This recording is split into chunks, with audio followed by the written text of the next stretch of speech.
आप आयुर्वेद विशेषज्ञ हैं, मैं आपको ये मानता हूँ, न्यूट्रिशनिस्ट हैं आप, एक तरीके से पोषण विज्ञानी, करेक्ट, कि आहार के हिसाब से लोगों की चिकित्सा आप करती हैं, लोगों को सलाह देती हैं, लोगों को बताती हैं उनको क्या खाना चाहिए क्या नहीं खाना चाहिए, लोगों को अपने जीवन शैली में क्या शामिल करना है, क्या अच्छा है।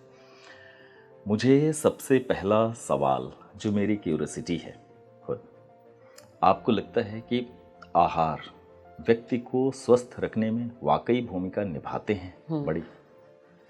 डेफिनेटली हमारा डाइट बहुत इम्पॉर्टेंट है हमारे जीवन के लिए, बिकॉज पूरी ज़िंदगी डाइट के ऊपर ही निर्भर रहती है। वैसे आप फूडी रहो या आपको डाइट कॉन्शियस रहना है, पूरा घूम फिर के उधर ही जाता है।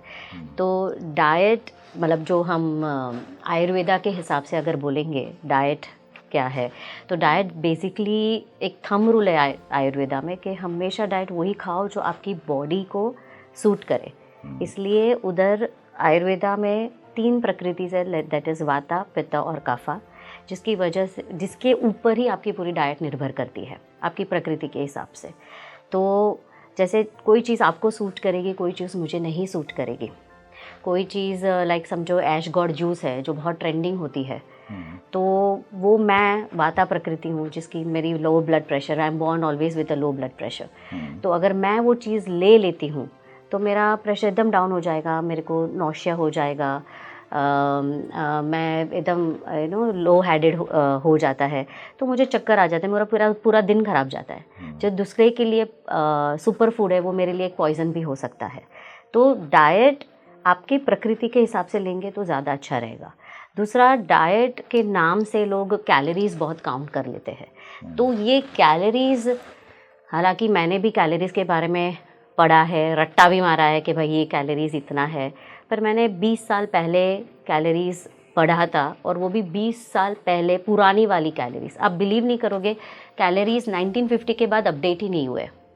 तो 1950 का जो एप्पल था उसमें हमने लर्न किया था कि 80 कैलोरी है। आपको लगता है 2024 में वो एप्पल की कैलोरीज 80 रहेगी?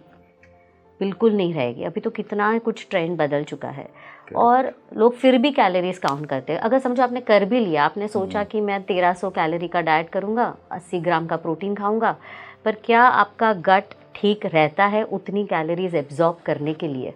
अगर आपकी जठर अग्नि, आपका गट ही ठीक नहीं है तो आपका कैलोरी वो एब्जॉर्ब ही नहीं होगा, right? So it is very important कि आप कैलोरीज मत काउंट कीजिए। एंड इवन डाइट के हिसाब से अगर देखा जाए तो आयुर्वेदा हमेशा बोलता है कि आप पोषण कंट्रोल में खाइए जो भी कुछ खाना है। जैसे हम लोग बोलते हैं कि ये हमारी हार्ट की साइज़ है, वैसे हमारी स्टमक की साइज़ ये होती है, इतनी, जो हम 2 हाथ मिला के जो करते उतनी। तो हमें हमारा बॉडी इतना ही खाना डाइजेस्ट कर सकता है। इस खाने को डाइजेस्ट करने के लिए उतना ही बाइल जूस और पैंक्रियाटिक जूस सिक्रीट करता है। अगर वो ज़्यादा वो कम सिक्रीट करेगा या ज़्यादा आप खाना खाओगे तो आपका वो पचने ही नहीं वाला है, राइट? फिर क्या करते हैं हम, स्टमक तो एक इलास्टिक है, वो ऐसे बढ़ते ही जाएगा। आप ज़्यादा खाना खाओगे वो बढ़ते जाएगा, फिर हमारा सरफेस एरिया बढ़ता है, और इसलिए हम बड़े होते होते हम ज़्यादा खाना खा लेते हैं जो एक्चुअली बॉडी उसको पचा ही नहीं सकती है। तो यहाँ सब दिक्कतें ज़्यादातर चालू होती हैं। श्वेता, अक्सर फैमिलीज में मदर्स बच्चों को ज़्यादा खाने के लिए प्रेरित कहते हैं कि हाँ बेटा दूध पी लो, ये कर लो, तुमने खाया नहीं। तो ये आपको लगता है ये ज़्यादती है? या बहुत ज़्यादा हो जाता है। मेरे घर पे खुद ही मैं देना चाहूँगी मेरे बच्चों को, भाई तू 3 रोटी खा, पर मेरी मदर इन लॉ ऐसे प्यार से करके नहीं बहुत, अभी तो इतना क्लास जाना है, उधर जाना है, तो 4-5 रोटी ऐसे ही दे देते। पर ये गलत है, टोटली गलत है, बिकॉज वो खाना पचने ही नहीं वाला है। आप उतना ही खाओ जो बॉडी को चाहिए, तो आप बहुत तंदुरुस्त, एक्टिव और एनर्जेटिक रहोगे थ्रू आउट द डे। धीरे धीरे आप देखोगे कि by the end of the day आप बहुत स्लगिश हो रहे हो, बिकॉज बॉडी वो पूरा खाना डाइजेस्ट करने में अपनी एनर्जी लगा देती है।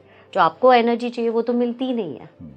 तो it is not good to actually force feed the child. ये इसी से जुड़ा हुआ क्या, जो खाने के बाद सुस्ती आती है? हाँ, ज़्यादातर ऐसी होती है। कभी कभी न्यूट्रिशन में भी जैसे लंच कर लिया तो बहुत सुस्ती आ जाती है, थोड़ा सुस्ता ले, वो आने ही लगता है। हाँ, वो आहार के ऊपर है कि आप क्या लेते हो। लाइक समझो छोले पूरी आपने किसी शादी में ले लिया और यहाँ छोले पूरी खा लिया तो बॉडी आपको बोलेगी आप सो जाओ। क्यों सो जाओ? बिकॉज उसको एनर्जी लगेगी पूरा वो छोले को पचाने में।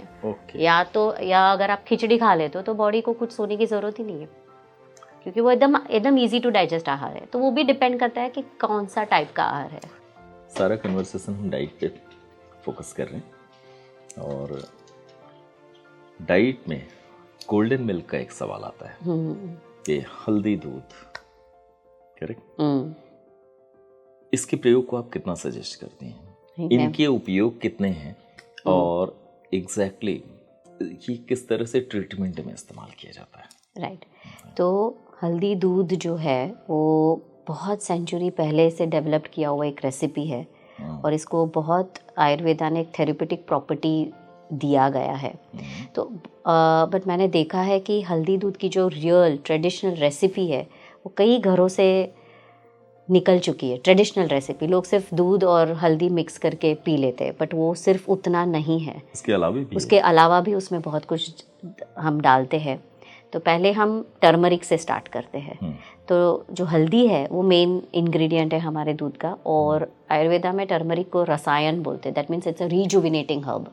अच्छा। मतलब वो आपको पूरे बॉडी को रीजुविनेट करता है, आपकी इम्यूनिटी को, जैसे हमने कोविड में भी देखा सब लोग हल्दी दूध पीते थे, तो अपनी इम्यूनिटी को वो बूस्ट करता है। इन्फ्लेमेशन, जो सूजन जैसी चीज़ है उसको हील करता है, राइट, और आपको डिटॉक्स करने में भी बहुत मदद करता है। तो turmeric is very important in this.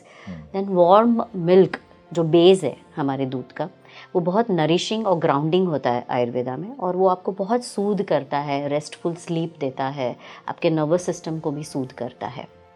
तीसरे जो लोग भूल चुके हैं अभी, दो चीज़ें और भूल चुके हैं।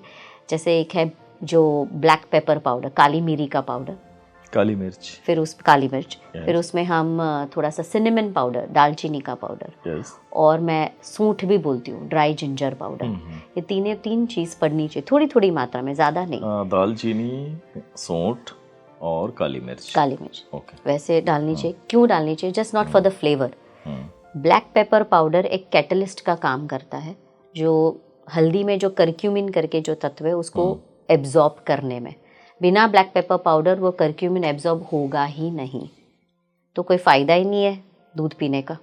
अच्छा। और सिनेमन और सूंठ पाउडर आपके डाइजेशन, ओवरऑल डाइजेशन के लिए, क्योंकि उसमें दूध है, कभी दूध आपको डाइजेस्ट ना भी पचे, सो उसको पचाने के लिए सिनेमन और सूंठ डाला जाता है, राइट।